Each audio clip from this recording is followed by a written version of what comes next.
ভারতে বাবরি মসজিদের পর এবার আরেক মসজিদে মন্দির থাকার দাবি উগ্র হিন্দুত্ববাদীদের, 3 মুসলিম হত্যা। বিক্ষোভে উত্তাল পাকিস্তান, 144 ধারা জারি, চলছে গণগ্রেফতার। ইমরান খানকে কি মুক্তি দেবে সরকার?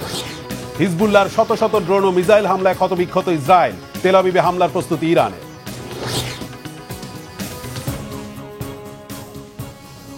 আসসালামু আলাইকুম, দেখছিলেন বাংলাভিশন ওয়ার্ল্ড নিউজ হেডলাইন। মুসলিম বিদ্বেষের জেরে আবারও রণক্ষেত্রে পরিণত হলো ভারতের উত্তরপ্রদেশ। বাবরি মসজিদের পর এবার আরও এক মসজিদকে মন্দির দাবি করে মুসলিমদের সাথে ব্যাপক সংঘর্ষে জড়িয়ে পড়ে উগ্র হিন্দুত্ববাদীরা। এক পর্যায়ে গুলি চালিয়ে 3 মুসলিমকে হত্যা করে পুলিশ, আটক করে নারী সহ অন্তত 15 জনকে। শাহী জামা মসজিদের জায়গায় মন্দির ছিল, উগ্র হিন্দুত্ববাদীরা এমন দাবি করলেও সেখানকার মুসলিমরা জানালেন, শতাব্দী প্রাচীন এই মসজিদে তারা বংশ পরম্পরায় নামাজ পড়ে এসেছেন এবং সেখানে কখনো মন্দির ছিল না। বিস্তারিত মীর ফজলে রাব্বির ডেস্ক রিপোর্টে। আবারও মুসলিম বিদ্বেষের এক ভয়াবহ নজির দেখালো ভারত। একের পর এক মসজিদ নিয়ে বিতর্কে এবার যুক্ত হলো উত্তরপ্রদেশের শাহী জামা মসজিদের নাম। মুঘল আমলে নির্মিত এই ঐতিহাসিক মসজিদকে বাঁচাতে প্রাণ দিলেন 3 মুসলিম যুবক।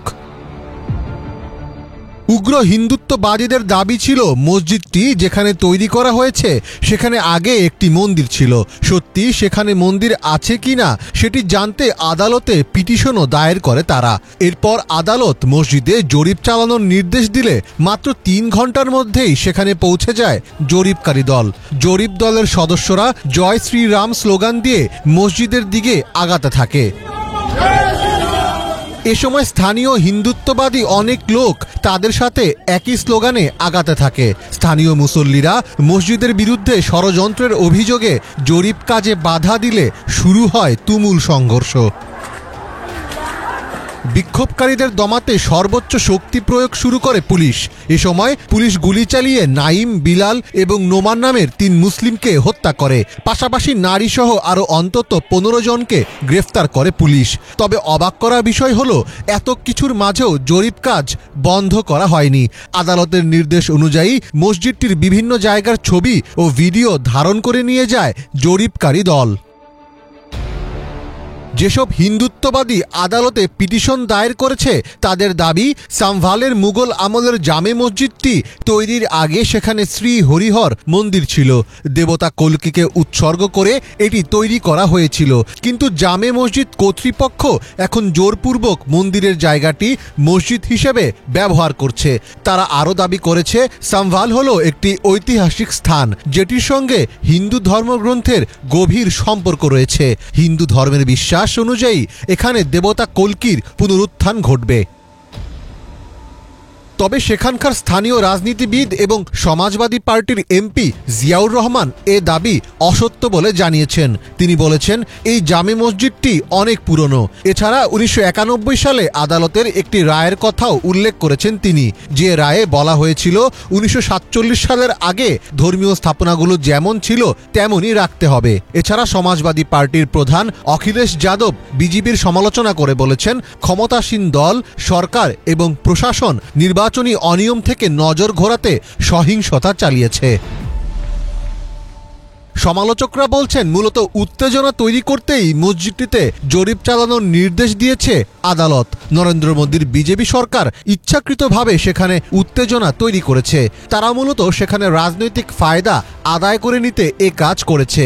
সাম্ভালের এই ঘটনাকে ঘিরে রাজ্যে রাজনৈতিক ও সাম্প্রদায়িক উত্তেজনা আরও বাড়তে পারে বলে মনে করছেন অনেকে। মীর ফজলে রাব্বি, বাংলাভিশন। এবার আদানি গ্রুপের ঘুষ কেলেঙ্কারি নিয়ে তুমুল হট্টগোলের জেরে ভারতের পার্লামেন্টের উচ্চ নিম্নকক্ষের অধিবেশন 2 দিনের জন্য মুলতবি করা হয়েছে। সোমবার শীতকালীন অধিবেশনের শুরুর দিন বিরোধী দল কংগ্রেসের জনপ্রতিনিধিরা আদানি আর মণিপুর নিয়ে আলোচনার দাবি তোলেন। সরকারি এমপিদের বিরূপ মন্তব্যে উত্তপ্ত হয়ে ওঠে পার্লামেন্ট। বেগতিক পরিস্থিতিতে 1 ঘন্টা স্থগিতের পর অধিবেশন শুরু হলে বিভিন্ন বিষয়ে আবার তুমুল হট্টগোল শুরু হয়। অধিবেশন আগামী বুধবার পর্যন্ত মুলতবি করেন রাজ্যসভার স্পিকার। ভারতের ধনকুবের গৌতম আদানির প্রতিষ্ঠান আদানি গ্রুপের বিরুদ্ধে গত সপ্তাহে মামলা হয়েছে যুক্তরাষ্ট্রের আদালতে। বলা হয়েছে, মোদী সরকারকে 25 কোটি মার্কিন ডলার ঘুষ দিয়ে ভারতে বড় একটি সৌর বিদ্যুৎ প্রকল্প গ্রহণ করেছেন আদানি, যা মার্কিন বিনিয়োগকারীদের কাছে গোপন করা হয়েছে। আদানি নিয়ে আলোচনা করতে যাওয়ায় পার্লামেন্টে অধিবেশন মুলতবির ঘটনায় বিস্ময় প্রকাশ করে কংগ্রেস সভাপতি মল্লিকার্জুন খাড়গে।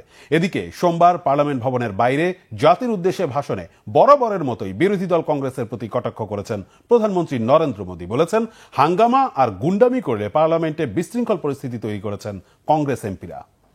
পাকিস্তানের সাবেক প্রধানমন্ত্রী ইমরান খানের মুক্তির দাবিতে বিক্ষোভে উত্তাল গোটা দেশ। বিভিন্ন জায়গায় বাধা আর সংঘর্ষ মোকাবেলা করে রাজধানী ইসলামাবাদে পৌঁছেছে কারাবন্দী ইমরান খানের দল তেহরিক ইনসাফ পিটিআই লং মার্চ। আইন শৃঙ্খলা বাহিনীর কঠোর অবস্থানে চলছে গণগ্রেফতার। আটকের সংখ্যা এরই মধ্যে 1000 ছাড়িয়েছে। ইসলামাবাদে ঢোকার পথে নজরদারি, তল্লাশি আর পণ্যবাহী কন্টেইনার ফেলে ব্যারিকেড তৈরির চেষ্টা করেছে আইন শৃঙ্খলা বাহিনী। বহাল আছে 144 ধারা। গুরুত্বপূর্ণ স্থাপনা আর মোড়ে মোড়ে সতর্ক অবস্থান নিয়েছে দাঙ্গা পুলিশ, রেঞ্জার্স সহ বিভিন্ন বাহিনীর সদস্য। সোমবারও বন্ধ রাখা হয় ইসলামাবাদের স্কুল কলেজ সহ সব শিক্ষা প্রতিষ্ঠান। ইসলামাবাদ, করাচি, পেশোয়ার সহ গুরুত্বপূর্ণ শহরে সীমিত রাখা হয়েছে ইন্টারনেট সেবা। আগের ঘোষণা অনুযায়ী ইমরানের মুক্তি আর সরকারের পদত্যাগের দাবিতে রবিবার ইসলামাবাদ অভিমুখী লং মার্চ শুরু হয়। পাঞ্জাবে পুলিশের বাধায় পিটিআই নেতাকর্মীদের সাথে ব্যাপক সংঘর্ষ হয়েছে। খাইবার পাখতুনখোয়ার মুখ্যমন্ত্রী আলী আমিন গান্দারপুর আর ইমরানের স্ত্রী বুশরা বিবির নেতৃত্বে আলাদা বহর ইসলামাবাদ যাচ্ছে। সংঘর্ষের ঘটনায় ইমরান ও বুশরা সহ 3 শতাধিক নেতাকর্মীর নামে পাঞ্জাবে 2টি মামলা করেছে পুলিশ। সোমবার আদিয়ালা জেলে ইমরানের সাথে দেখা করে দিক নির্দেশনা নিয়েছেন পিটিআই নেতারা। 2022 সালে তৎকালীন প্রধানমন্ত্রী ইমরান খান পার্লামেন্টে অভিশংসিত হয়ে বিদায় নেয়ার পর গত বছরের আগস্ট থেকে কারাবন্দী আছেন। এবার ইরান সমর্থিত সশস্ত্র গোষ্ঠী হিজবুল্লাহর দফায় দফায় ড্রোন ও মিসাইল হামলায় ক্ষতবিক্ষত হল ইসরায়েল। দেশটিকে লক্ষ্য করে 300-রও বেশি ড্রোন ও মিসাইল হামলা চালায় হিজবুল্লাহ যোদ্ধারা। এতে আহত হয়েছে অন্তত 11 ইসরায়েলি। লেবাননের রাজধানী সহ বিভিন্ন স্থানে পাল্টা হামলা চালিয়ে বেশ কয়েকজনকে হত্যা করেছে ইসরায়েলি বাহিনী। এদিকে ইসরায়েলে আবারও বড় ধরনের হামলা চালাতে প্রস্তুতি নিচ্ছে ইরান। শহীদ আরাফাতের ডেস্ক রিপোর্ট। 340টি ড্রোন ও মিসাইল হামলায় ইসরায়েলের ভিত কাঁপিয়ে দিল লেবাননের হিজবুল্লাহ যোদ্ধারা। ইরান সমর্থিত গোষ্ঠীটি আবারও তাদের শক্তির প্রমাণ দিল।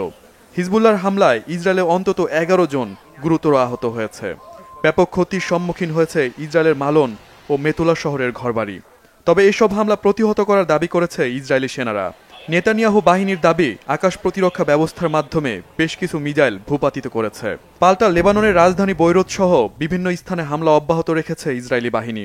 চলমান যুদ্ধ পরিস্থিতি বিবেচনায় লেবাননের শিক্ষা মন্ত্রণালয় আগামী জানুয়ারি পর্যন্ত বৈরুতের সব স্কুল বন্ধ ঘোষণা করেছে। গাজায়ও বাড়ছে ইসরায়েলি আগ্রাসন। উপত্যকাটিতে 1 বছরের বেশি সময়ে 1000-এর বেশি চিকিৎসক ও নার্স নিহত হয়েছে। হতাহতের পাশাপাশি গাজায় গ্রেপ্তার, নির্যাতন কিংবা কারাগারে মৃত্যুদণ্ড কার্যকর করা হয়েছে 310 জনের বেশি স্বাস্থ্যসেবা কর্মীকে। স্বাস্থ্যসেবা কর্মীদের দাবি, ইসরায়েলি বাহিনী ইচ্ছাকৃতভাবে হাসপাতালগুলোতে হামলা চালাচ্ছে। গাজায় ত্রাণ সরবরাহের পাশাপাশি ঔষধ ও চিকিৎসা সরঞ্জাম সরবরাহে বাধা দিচ্ছে ইসরায়েলি বাহিনী। ইসরায়েলি হামলায় গাজায় বাস্তুচ্যুত হয়েছে প্রায় 2 কোটি মানুষ। ইতোমধ্যে ভয়ানক শীতের প্রভাবে দুর্বিষহ দিন পার করছে তারা। ভারী বৃষ্টিতে পরিস্থিতি আরও নাজুক। আল্লাহকে ধন্যবাদ, আমরা ইসরায়েলি বোমা হামলা থেকে বেঁচে ফিরেছি। আমরা বাড়িঘর হারিয়ে এই তাঁবুতে আশ্রয় নিয়েছি। গত বছর শীতে আমরা অনেক কষ্ট করেছি, এবারও সেই পরিণাম ভোগ করতে হবে। বৃষ্টি হলে আরো খারাপ পরিস্থিতি দাঁড়ায়। এভাবে বেঁচে থাকা সত্যিই কষ্টকর।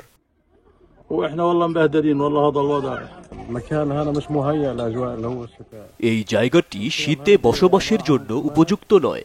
এখানে তাঁবুগুলো এমনভাবে তৈরি যা বৃষ্টি কিংবা শীত কোনো কিছু থেকেই আমাদের রক্ষা করতে পারে না। রাতে ঘুমানোর সময় তাঁবুগুলো বাতাসে উড়ে যেতে চায়, তখন না ঘুমিয়ে তাঁবু ধরে রাখতে হয়।